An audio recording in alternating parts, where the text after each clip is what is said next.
अस्सलाम वालेकुम दोस्तों, उम्मीद है आप सब लोग ठीक ठाक होंगे। आज की हमारी वीडियो का टॉपिक है मिल्किंग काउज़। डेयरी फार्मिंग के अंदर जो हम एनिमल्स रख रहे हैं और उनसे दूध लेते हैं और दूध को सेल करते हैं, उस हवाले से आज का हमारा टॉपिक है। ये वीडियो वो भाई ज़रूर देखें जो डेयरी फार्मिंग स्टार्ट करना चाह रहे हैं या जिनके पास 5, 6, 7 काउज़ हैं और वो अपना प्रॉफिट इंक्रीज़ करना चाह रहे हैं। इंशाल्लाह आगे इस वीडियो के अंदर मैं आपको वो बताऊँगा जो कि मैं जो तरीके यूज़ करके अपना प्रॉफिट अपने फार्म के अंदर ज़्यादा ले रहा हूँ और जो मेरे एक्सपेंसेस हैं उनको मैं कम कर रहा हूँ। या जिसने डेयरी फार्मिंग शुरू की हुई है पहले से, या जो कह रहा है कि मुझे प्रॉफिट कम हो रहा है, उस भाइयों के लिए ये बहुत ही इन्फॉर्मेटिव वीडियो है। इस वीडियो को पूरा लाजमी देखिएगा, ठीक हो गया। तो प्रॉफिट आप देखें कि एक काऊ जितना दूध दे रही है, फॉर एग्जांपल 20 लीटर दे रही है, 10 लीटर तो एक्सपेंस में चला गया, 10 लीटर मुझे बच गया। मार्केट के रेट के हिसाब से 1400-1500 रुपये एक दिन में एक काऊ मुझे दे रही है। अगर मेरे पास 10 है तो कितना प्रॉफिट, 20 है तो कितना प्रॉफिट, 30 है तो कितना प्रॉफिट। भाइयों, आप लाखों में खेलेंगे इस कारोबार से। थोड़ी सी आपको समझ आ जाए इस कारोबार की, इंटरेस्ट हो, शौक हो, पैशन हो, तो यकीन करें आप लाखों का कारोबार है। लाखों में जब आएंगे उसके बाद ये करोड़ों का कारोबार है। ये कारोबार करें, बहुत ही प्रॉफिटेबल है। आपको बेसिक चीज़ें, आप खुद फार्म के ऊपर हो, अगर आप खुद फार्म के ऊपर होंगे, आपको एक एक चीज़ का पता होगा, तो आपका प्रॉफिट बहुत जल्द ऊपर चला जाएगा। मैं खुद ये बिज़नेस कर रहा हूँ और अल्हम्दुलिल्लाह बहुत ही अच्छा प्रॉफिट गेन कर रहा हूँ। मेरे पास इस टाइम 30 मिल्किंग काउज़ हैं, हीफर्स के अलावा जो मिल्किंग एनिमल्स हैं 30 हैं मेरे पास। अल्लाह का शुक्र है, बहुत ही अच्छा प्रॉफिट मैं गेन कर रहा हूँ। तो सबसे पहले फार्मिंग अगर आपने स्टार्ट करनी है या आप कर रहे हैं, तो सबसे पहला जो सवाल आता है कि हम ब्रीड कौन सी रखें। अगर तो आपके पास ब्रीड अच्छी होगी तो आपकी प्रॉफिटेबिलिटी भी ज़्यादा होगी। मेन फर्स्ट वन, ब्रीड हमेशा अच्छी चूज़ करें। ब्रीड अच्छी कौन सी हमारे पास आ जाती है? ब्रीड अच्छी हमारे पास फ्रीजियन ब्रीड है जो कि बहुत अच्छी है। वो कितनी दूध देती है? अब जी मेरे फार्म के ऊपर फ्रीजियन काउज़ हैं जो कि दूध दे रही हैं 25 से 30 किलो एक दिन का, ठीक हो गया। अगर यही मैं देसी जानवर रखूं तो वो मुझे दूध देंगे 10 किलो 12 किलो मैक्सिमम। खाना पीना दोनों का एक जितना, लेकिन फ्रीजियन का दूध ज़्यादा। थोड़े बहुत 10% या 20% फ्रीजियन थोड़ी सी केयर भी ज़्यादा मांगती है।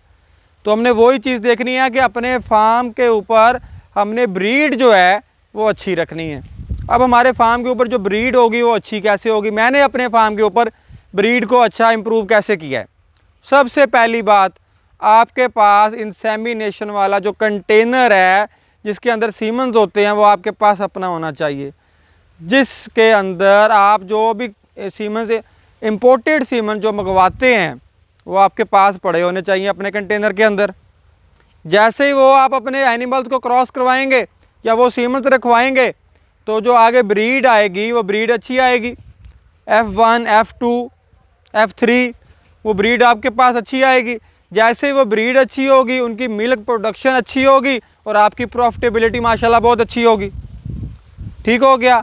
तो पहली बात जो मैं अपने फार्म के ऊपर मैं कर रहा हूँ, मेरे पास सीमन का जो कंटेनर है वो मेरा अपना है, ठीक हो गया, जिसके अंदर मुझे पता है फ़लाँ कंपनी के इतने सीमन हैं, फ़लाँ के इतने सीमन पड़े हुए हैं और इम्पोर्टेड सीमन पड़े हुए हैं, जिससे जो मेरी ब्रीड है फार्म के ऊपर वो अच्छी है। ब्रीड इम्प्रूवमेंट पहली बात अच्छी होनी चाहिए।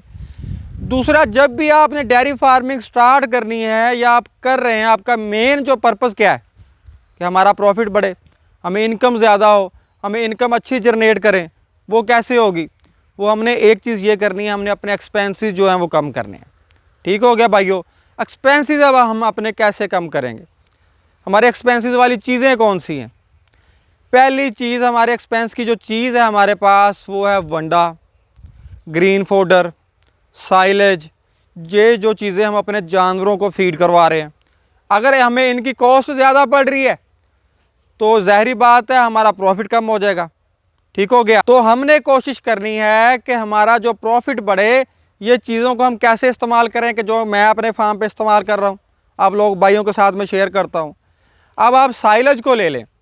अगर तो मैं साइलेज अपना प्रोड्यूस करूँगा, अपने खेतों में प्रोड्यूस करूँगा, तो उसकी जो कॉस्ट है मुझे 270 रुपये से लेके 330-340 तक पड़ेगी, ठीक हो गया। अगर वही साइलेज मैं मार्केट से परचेज़ करूँगा और मुझे कन्फर्म भी नहीं है कि उसके अंदर मकई का दाना कैसा है, वही मुझे 700-800 रुपये तक यहाँ पे मेरे फार्म पे पहुँचेगा। तो खुद ही आप देखें, कम अज़ कम 450-500 रुपये का फ़र्क आ गया। तो यहीं पे मैं अगर खुद प्रोड्यूस करता हूँ, मेरा प्रॉफिट कहाँ पे जाएगा? ऊपर चला जाएगा। अगर मैं मार्केट से परचेज़ करता हूँ तो मेरा प्रॉफिट नीचे चला जाएगा। अच्छा, अब इसके अंदर हमने हमेशा यही कोशिश करें आप लोग कि अपना जो साइलेज है वो खुद प्रोड्यूस करें। अब भाइयों का सवाल होगा कि यार मेरे पास तो अपनी ज़मीन ही नहीं है, ठेके के पे ले लें। ठेके पे लेके भी अगर आप बनाएंगे, आपको मार्केट के साइलेज से वो कम कॉस्ट में पड़ेगा। क्योंकि अब अगर मेरे पास 10 एकड़ साइलेज के हैं और जो एनुअली या 6 मंथ सेमी एनुअली मेरी जो नीड है फार्म के ऊपर साइलेज की वो 20 एकड़ है, तो मैं 10 एकड़ पर परचेज़ कर लेता हूँ। ठीक हो गया। तो लेकिन उसकी भी कॉस्ट मुझे काफ़ी कम पड़ती है। मेरी एक तो कॉस्ट यहाँ पे कट लग गया, मेरी कॉस्ट कम हो गई। अच्छा, दूसरी चीज़ वंडा। तो भाइयों वंडा हम मार्केट से परचेज़ करेंगे, वो भी महंगा पड़ेगा और हमें पता भी नहीं है उसके अंदर क्या क्या इंग्रेडिएंट्स हैं। अगर वही वंडा मैं खुद परचेज़ करूं, खुद परचेज़ कैसे करूं? उसके इंग्रेडिएंट्स मैं खुद मार्केट से परचेज़ करूंगा जब, तो उसी वंडे की कॉस्ट मुझे कम पड़ेगी। अब उस एक तो मार्केट से परचेज़ किया, ठीक हो गया। एक मैंने उसके इंग्रेडिएंट्स मार्केट से परचेज़ किए, कॉस्ट कम होगी। एक उसके इंग्रेडिएंट्स मैं खुद ही प्रोड्यूस कर लूँ तो मुझे और उसकी कॉस्ट कम पड़ जाएगी। मेन इंग्रेडिएंट्स हमारा क्या होता है उसके अंदर? देखिए, मैं हमेशा यही बात कहता हूँ कि जितने भी मेरे छोटे डेयरी फार्मर्स हैं कि आप कोशिश करें जो चीज़ें आपको सस्ती पड़ रही हैं ना वनडे के अंदर, आप वही इस्तेमाल करें तो आपका प्रॉफिट बढ़ जाएगा। मेज़, मकई, एनर्जी सोर्स और प्रोटीन भी है इसमें, ये आप अपनी खुद लगाएं भाई, खुद लगा के अपने वनडे के अंदर इस्तेमाल करें। दूसरा जो एक्सीलेंट सोर्स ऑफ प्रोटीन है, मस्टर्ड केक, सरसों की खल, वो भी हम सरसों खुद लगाएं, राया खुद लगाएं। सरसों की खल भी हमारे पास आ जाएगी और हमारे पास क्या, सरसों का ऑयल भी आ जाएगा। हुई ना कॉस्ट कम। सरसों के ऑयल के भी बहुत ज़्यादा फ़ायदे हैं जानवरों के लिए। इसकी वीडियो भी इंशाल्लाह मैं आगे आपके लिए ज़रूर बनाऊंगा। पहले एक चैनल पे मैंने बनाई हुई, उसको देखें। इसके अलावा एक और मज़ीद वीडियो बनाऊंगा इसके ऊपर आप भाइयों के लिए। तो कॉस्ट जब मुझे कम पड़ी, गंदम भी आप यूज़ कर सकते हैं। आजकल जो गंदम का रेट है वो अपने जानवरों को आप खिलाएं, कॉस्ट कम पड़ गई कि नहीं? तो ये चीज़ें, वनडे की कॉस्ट जब कम पड़ेगी, तो पहला एलिमेंट साइलेज, दूसरा एलिमेंट हो गया वंडा, इसकी भी कॉस्ट कम पड़ी, मेरा प्रॉफिट ऑटोमेटिकली इंक्रीज़ हो गया। ठीक हो गया। अब थर्ड वन, ग्रीन फोडर। वो भी मेरे भाई बहुत से कहते हैं कि हम टाल से परचेज़ करके लाते हैं, कहीं यहाँ से परचेज़ करके लाते हैं, वहाँ से परचेज़ किया। क्यों करना है परचेज़? अपनी ज़मीन पे लगाएं। मोस्टली भाई डेयरी फार्मिंग वही कर रहे हैं जो ज़मींदार हैं, उनके पास अपनी ज़मीनें हैं। अगर किसी भाई के पास अपनी ज़मीन नहीं भी है, वो ठेके पे ले ले। ठेके पे लेके आप उसको अपना ग्रीन फोडर लगाएं, अपने जानवरों को फीड करवाएं। फिर आपका यहाँ पे क्या कहते हैं, कॉस्ट कम हो गई, प्रॉफिट आपका इंक्रीज़ हो गया। मेन पर्पज़ तो हमारा प्रॉफिट को इंक्रीज़ करना है। तो इन 3 चीज़ों से हमारा प्रॉफिट इंक्रीज़ हो जाएगा। ब्रीड कैसे इंप्रूव होगी? जब मेरे पास कंटेनर सीमन वाला खुद होगा, मेरे पास पड़ा होगा, मुझे पता होगा कौन सी कंपनी का, कौन से बुल का उसको मैं सीमन रखना हूँ, अपनी ईफर को या अपनी काऊ को। ठीक हो गया। चौथी चीज़ इसमें हमारे पास आ गई, मॉडर्न मशीनरी। मिल्किंग मशीन्स आ गई, मिल्किंग सेंटर्स आ गए, ग्रीन फोडर कटर मशीन्स आ गई, साइलेज मशीन्स आ गई। ये मशीनरी यार आ गई है। मशीनरी को यूज़ करें, लेबर को कम करें, आपके एक्सपेंसेस ऑटोमेटिकली कम हो जाएंगे, प्रॉफिट इंक्रीज़ हो जाएगा, एक्सपेंसेस आपके डिक्रीज़ हो जाएंगे। ठीक हो गया। मॉडर्न मशीनरी को हमने यूज़ करना है अपने फार्म के अंदर। अब मेरे भाइयों का सवाल है कि जो डिजीज़ हमारे जानवरों को आती हैं, मस्टाइटस हो गया, हमारे जानवरों को स्टमक के इशू हो गए, उनको हमने कैसे उन पे काबू करना है, वो एक्सपेंस हमारा बढ़ता है। सबसे पहले अपने फार्म के ऊपर इन्वायरमेंट अच्छा रखें, साफ़ सुथरा इन्वायरमेंट दें, स्प्रे का इस्तेमाल करें। 10 से 15-20 दिन के अंदर लाजमी अपने फार्म पे स्प्रे करें। मस्टाइटस कभी नहीं आएगा, कोई और डिज़ीज़ कभी नहीं आएगी। तो आपकी जो कॉस्ट है वो, ये जो एक्सपेंस होगा वो आपका कम हो जाएगा, आपका प्रॉफिट मेंटेन रहेगा, डिक्रीज़ नहीं होगा इससे। तो हमने अपने फार्म के ऊपर साफ़ सफाई रखनी है। तो उसके बाद हमारे पास जो अगली चीज़ आ गई, मेडिसन्स। यार अगर आपने डेयरी फार्मिंग करनी है ना, तो आपको थोड़ा बहुत मेडिसन्स का भी पता होना चाहिए। अब आपका जानवर एक दिन रात के 8 बजे 9 बजे बीमार हो गया, टेम्परेचर हो गया है, या उसको कोई स्टमक का इशू बन गया है, या उसको अफारा हो गया है, तो आपको पता होना चाहिए मैंने उसको साथ क्या करना है। आप डॉक्टर को कॉल करेंगे, डॉक्टर आते आते तक आपका जानवर एक्सपायर हो जाएगा। तो आपको ये थोड़ी बहुत जो बेसिक है ना, आपको पता होना चाहिए। अगर मेरे जानवर को कोई बीमारी है, अब जानवर मेरा चारा नहीं खा रहा, तो सबसे पहले उसका टेम्परेचर चेक करें। जब आप टेम्परेचर चेक करेंगे, सारी बीमारियों की जड़ टेम्परेचर में आपको पता लग जाएगा। अगर तो टेम्परेचर हुआ तो आपने क्या करना है, अगर टेम्परेचर ना हुआ तो अब आपने क्या करना है, आपको सारी चीज़ खुद ब खुद ही पता लग जाएगी। टेम्परेचर है तो उसे कोई इंजेक्शन लगवाएं, अगर टेम्परेचर नहीं है, कोई स्टमक का इशू, चारा नहीं खा रहा, तो उसको कोई स्टमक के लिए कोई चीज़ दें, तो आपकी कॉस्ट कट होगी। ये चीज़ें बेसिक चीज़ें आप मेरे भाइयों को पता होनी चाहिए। अच्छा, अब यहाँ पे एक और चीज़ हमारे पास आ जाती है, वो ये कि परचेजिंग जो करनी है हमने जानवरों की, वो कैसे करनी है। मेरे भाइयों को, बहुत से भाइयों का सवाल था कि हम जानवर जो है परचेज़ कहाँ से करें। तो भाइयों, अगर तो आप किसी हाई टेक फार्म से इंपोर्टेड काव परचेज़ करेंगे, 8, 9, 10 लाख की पड़ेगी एक तो, और दूसरा जो छोटा फार्मर है वो उसको माहौल ही अच्छा नहीं दे पाएगा। अगर मैं अब 8-10 लाख की काव ले आऊँ अपने फार्म के ऊपर इंपोर्टेड, मैं उसको माहौल नहीं अच्छा दे पाऊँगा। मेरे पास वही काव एडजस्ट कर सकेगी जिस F2 है और 25 से 30 लीटर वाली, वो एडजस्ट कर जाएगी। मैं उसको उतना माहौल दे दूंगा, शावरिंग है, फ़ैन है। अगर मैं वो जो इंपोर्टेड काउज यहाँ पे ले आऊँ तो मैं कभी भी उसको अच्छा माहौल प्रोवाइड ही नहीं कर सकता। वो आते ही प्रॉफिट की बजाय मुझे लॉस देगी और मे भी एक्सपायर भी हो जाएगी। तो आप अपने एरिया के हिसाब से जितना का आप अच्छा माहौल प्रोवाइड कर सकें। तो अब मैं गाँव में रह रहा हूँ, तो मैं अपने भाइयों को, जितने भी किसान भाई हैं मोस्टली गाँव के ही होते हैं, या हम वो फ्रीजियन को जो F4 जनरेशन है वो उनको हम नहीं अफोर्ड कर सकते। जो हाई टेक फार्म है, जो 25 या 24 टेम्परेचर अपने फार्म के अंदर मेंटेन कर सकते हैं, वही उनको रखवा सकते हैं, जिनके ऊपर डॉक्टर भी एट अ टाइम मौजूद होते हैं, मैनेजर, अकाउंटेंट, हर बंदा उनके ऊपर मौजूद है। और कई, एक डॉक्टर नहीं, DVM डॉक्टर्स कई होते हैं वहाँ पे, तो AC वगैरह लगे हुए होते हैं, माहौल उनको अच्छा होता है, वही जानवर ऐसे फार्म पे सर्वाइव कर सकते हैं। तो मेरे जैसे फार्मर ने, या मैंने अपनी काउज कहाँ से परचेज़ की, मैंने दोस्तों अपने लोकल एरिया से परचेज़ की। 20 से 25 लीटर वाली गाय आपको अपने एरिया से 4 से 5 लाख की मिल जाएगी। अगर आप मंडी भी चले जाएं किसी, तो वहाँ पे भी आपको 4 से 5 लाख की एक अच्छी काव मिल जाएगी।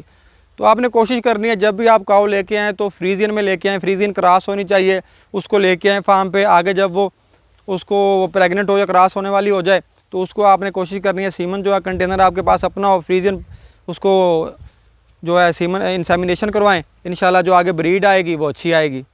ठीक हो गया।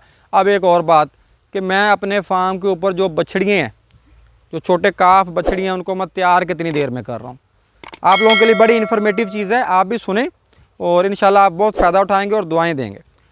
तो मैं अपने फार्म पर एक फ़ीमेल जो बछड़ी है 9 महीने के अंदर तैयार कर रहा हूँ। जी हाँ दोस्तों, 9 महीने के अंदर वो जो बॉडी वेट है ना अपना, वो गेन कर जाती है। कितना कर जाती है? 250 से लेकर 300 kg 9 महीने के अंदर। अगर आपकी डाइट अच्छी हो, आपने दूध अच्छा पिलाया हो ना उसे, तो वो 9 महीने के अंदर अंदर वो हीफर आपकी जो है ना बआसानी क्रॉस हो जाएगी। ठीक हो गया। उसके डाइट अच्छी रखें, दूध उसको अच्छा पिलाएं। पहले 3 से 4 महीने उसको दूध आप अच्छा जब पिलाएंगे ना, वो ऑटोमेटिकली, और उसके बाद उसको वंडा अच्छा दें, 9 महीने के अंदर अंदर क्रॉस हो जाएगी। 10 भी हो जाते हैं, 11 भी हो जाते हैं मैक्सिमम। लेकिन मेरे पास जो जानवर हैं वो 9 महीने के अंदर अंदर जो फीमेल बछड़ियाँ हैं वो अपना वेट पूरा कर जाती हैं और हीट में आ जाती हैं, और 18 माह की बछड़ी मेरे पास सो जाती है, काविंग कर जाती है मेरे पास। ये एक बहुत ही जो आपके फार्म के अंदर सक्सेस होने की स्टोरी होती है ना, वो आपको जो पीछे जो फीमेल बछड़ी हैं उनको तैयार कर लें आप जितनी जल्दी। वो आपने तैयार कर ली, एक गाय की काविंग हुई, उसके पीछे बछड़ी थी, 18 महीने वो सू पड़ी, तो इंशाल्लाह वो आपकी 6 से 7 लाख की वो गाय बन गई, अगर वो प्योर फ्रीजन अच्छी नस्ल की है।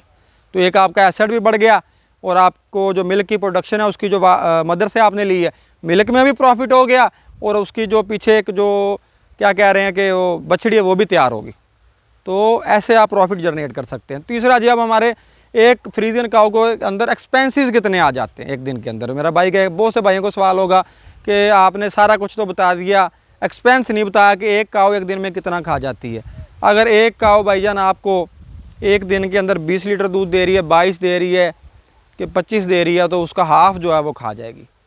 25 दे रही है 12 खा जाएगी, 20 दे रही है 10 खा जाएगी। 20 से नीचे वाली ना रखें, वो लॉस देती है, वो खा जाएगी। बाकी जो है वो आपका प्रॉफिट है। और जो फ्रीजियन काउज होती है ना, तो अपना दूध है ये 5 से 6 महीने, अगर ये प्रेग्नेंट भी हो जाए तभी मेंटेन रख जाती हैं, थोड़ा बहुत फ़र्क डालती हैं। 6ठे महीने में आके अपना दूध जो है वो डिक्रीज़ करना स्टार्ट कर देती हैं, और वैसे भी मैं जो है अपने फार्म के ऊपर जब भी मेरा जानवर को 2 महीने सोने के लिए रहते हो तो मैं उसको ड्राई करने की कोशिश करता हूँ। मुश्किल वो होती तो मुश्किल से ड्राई है, अगर आपके जानवर की ब्रीड अच्छी हो तो वो ड्राई नहीं होगा, टाइम लेगा। तो उनको ड्राई 2 महीने में कोशिश होती है, सोने से 2 महीने पहले उसको मैं ड्राई करके फीड अच्छी दूँ कि ताकि आने वाले जो सुए में वो मुझे दूध की मिल्क की प्रोडक्शन पहले से भी इंक्रीज़ कर दे। तो डाइट का ख्याल रखें, उसको ड्राई कब करना है ये आपको 2 महीने पहले ड्राई करें उसको लाजमी, जब सोने से पहले। परचेज़ आपने कहाँ से करनी है, ब्रीड, मशीनरी, साइलेज, वंडा, इन सारी बातों पे आप अमल करें, इंशाल्लाह दुआएं देंगे मुझे और प्रॉफिट भी आपको अच्छा होगा और अच्छा प्रॉफिट आप जनरेट करेंगे। ठीक हो गया दोस्तों, दुआओं में याद रखिएगा। किसी भाई का कोई सवाल हो कमेंट्स में ज़रूर आप करें, तो दुआओं में याद रखिएगा। वीडियो को शेयर एंड लाइक ज़रूर करें, चैनल को सब्सक्राइब करें। अल्लाह हाफिज़।